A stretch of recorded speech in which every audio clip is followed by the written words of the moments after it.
Hey guys, welcome back to the channel. It's me, Adam, and you're watching Unlimited Options Investing. Happy New Year, everyone. And this week was a little bit more volatile. I think Santa Claus went back to the North Pole for a little bit. Monday, it looked like we were pretty green, and then the rest of the week has been pretty down, pretty red. Tuesday, Wednesday, Thursday, through Friday. Not to mention crypto. I thought this one was reversing last week, and then I think it was on Monday evening, it broke that trend, and then it continued to sell off further and further. We'll take a look at the charts, the major indices, crypto, the FANG stocks, Nvidia, Shopify, Tesla, all the fun stuff. And I'm also going to be mentioning a few covered calls that made me some nice profit this week that maybe you can implement into your trading if it fits your strategy. So if this is your first time stumbling upon the channel, welcome aboard. Hit that subscribe button. Here at Unlimited Options Investing, we talk everything from stocks, crypto, options, ETFs. We're investing for the long term. As well, as always, smash that like button. Let's get started. All right, taking a look at the S&P 500 heat map, we look at big technology pretty much down on the day, more or less 1%, Amazon 1%, Tesla 0.73%, Google 0.68%, Facebook down over 1% at 1.46%, Microsoft at 0.5%, and Apple at 0.33%. Financials for the most part are pretty much sideways, with PayPal down 1.18%. Semiconductors are sideways, software sideways, insurance sideways. Netflix is down, Pfizer is up 1.68%, but even healthcare pretty much sideways, with defensive sectors doing a lot better, a lot more healthy, a lot more green. However, if we take a look at the 1 week performance, we see it is a lot greener, big technology having a pretty good week, except for maybe Google and Amazon. Amazon being down 1.4% on the week, and Google down pretty much sideways for the week, let's say. Whereas Tesla was up 6%, Facebook was up a nice healthy 4.21%, Microsoft almost up 2%, and Apple up 1.5%. With the rest of the sectors pretty green as well. And looking at the S&P 500 over the past 5 days, so on Monday again we had a really nice rally, and then the rest of the week was pretty sideways with a strong sell into the close on Thursday, and then today holding those levels. Whereas when we look at the NASDAQ at the last 5 days, similar kind of idea. We rose a lot on Monday, and then we had a more rocky rest of the week, going down midweek, coming back up on Thursday, and then again selling into the close and maintaining that level into the end of the week. All right, crypto. So on coinmarketcap.com, Bitcoin over the last 7 days is down 10%. Ethereum down over 10%. Solana down 11.69%. Cardano down 8.72%. That one looked like it was recovering as well. XRP down 12.14%. Dogecoin down 11.63%. Shiba Inu, similar idea. Everything's down pretty much 10%. What else? Crypto.com coin down 16%, back at 55 cents. And similar with Mana, Decentraland also down 11.22%. When we look at the CNN Fear and Greed Index, we're still being greedy. A week ago being fearful, a month ago being extremely fearful.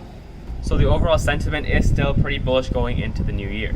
All right, taking a look at the S&P 500. So this week we reached an all-time high, and then ever since then, we found some selling pressure over the last couple of days, really consolidating around the 475 level. So let's see if the buyers can hold it at these levels, or if we're going to retrace and bounce off the 20 or the 50 moving forward. With the NASDAQ, we didn't quite reach an all-time high, but we've also been seeing a lot of supply and a lot of selling pressure over the last couple of days. And if this weakness continues, it looks like we could be touching that 20 or that 50 again. We also have this horizontal channel with supply around the 380, 382 level, as well as near the 400 level, and trading in this channel until we break either toward the upside or the downside. I mean, my guess is most likely up, given the trend that we've been observing for the better part of the past 15 months, and is looking for the NASDAQ and the S&P 500 to continue grinding up higher. However, with a lot of analysts predicting there's going to be a lot of volatility this year. The IWM still in the middle of nowhere, consolidating around the 223 level. This index has really been getting beaten up ever since the beginning of November, when we looked like we were breaking out from around 242, dropping all the way down to about 209, recovering from those levels. Right now we're at 232, again in the middle of that range that we've been in for most of the year. When we look at the FANG index, similar to the NASDAQ and the S&P 500, we're also seeing that weakness. No surprise, because these companies make up so much of these indices. Right now, we're reaching that 20 EMA on the daily. Specifically looking at Apple, we reached again around the 180 level, which was near the all-time high that we reached about a couple of weeks ago, and we found selling pressure again. And looking at today's candle on Friday, it's pretty much a doji candle, so we still need to see some kind of confirmation in the upcoming few trading sessions, whether we're going to continue going downward or we're going to recover and make new all-time highs again. Because if we continue going downward, this could confirm a double top. But if the buyers step up, then we're just going to continue making all-time highs again and then bouncing off that 20 EMA until we don't eventually. And looking at Microsoft, this one also was doing pretty well, especially on Monday, and then finding weakness over the last couple of days. Again, this one is such a sturdy company. Right now we're approaching a 20 EMA. Let's see if we get to that 50. And Apple and Microsoft were a couple of companies that I was selling some calls on, especially earlier on the week, Monday and Tuesday, when we were seeing strength in these companies. For Apple, I was selling the 185 call, and with Microsoft, I was selling the 350 call, and I was just playing the intraday volatility. When the stocks went up, I was selling the calls, and when they went down, I bought them back, and I just kept doing that over and over again, just farming that profit. Looking at Google stock, again, similar idea. Monday was strong, and then we saw some weakness going into Tuesday, Wednesday, Thursday, and Friday. Right now at the 20, near that 50. Just like Microsoft, a sturdy company, you can't go wrong buying Google, investing for the long term. And taking a look at Amazon, and this one I'm just waiting for it to just do something. Either go down or go up, confirm a move, and then we'll go from there. I'm just waiting for this one to break out, as it has been the lagging FANG stock over the past pretty much a year, even year and a half.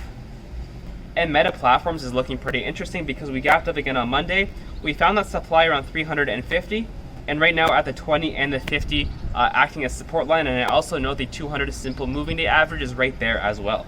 Until then, we're stuck in the channel between 320 and 350. Tesla. So this one on Monday, similar idea. We reached those highs, and then seeing more weakness into the end of the week, approaching the moving averages. And we're seeing a pattern here, same idea with Nvidia. Strong Monday, weak Tuesday, Wednesday, Thursday, and Friday. And lastly, Coinbase stock. So this one on Monday looked really strong, and then when Bitcoin sold off on Monday evening, so did this stock. Tuesday gapping down from 280 all the way down to 270, and then just finding weakness as crypto has been lagging over the past week. And this was another one that I sold a covered call on Monday. I sold a 300 call, and although I got to keep the entire premium, a long position though hasn't been doing very well, but I mean, that's just the volatility of the markets. You can't predict when things are going to just go down or go up significantly.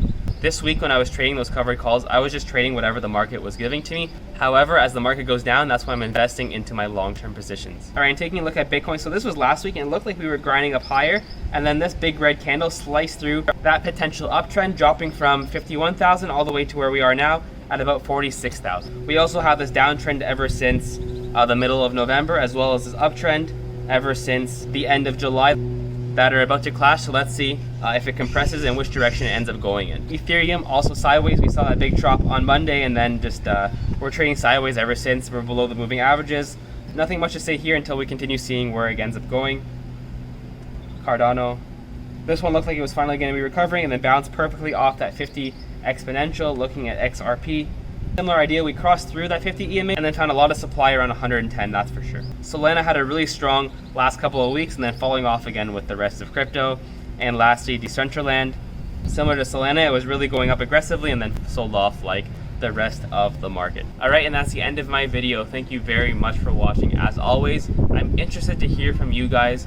What is your investing plan heading into the new year for 2022 and onward? It's such a crazy moment in time, and to decide how you want to invest for your future.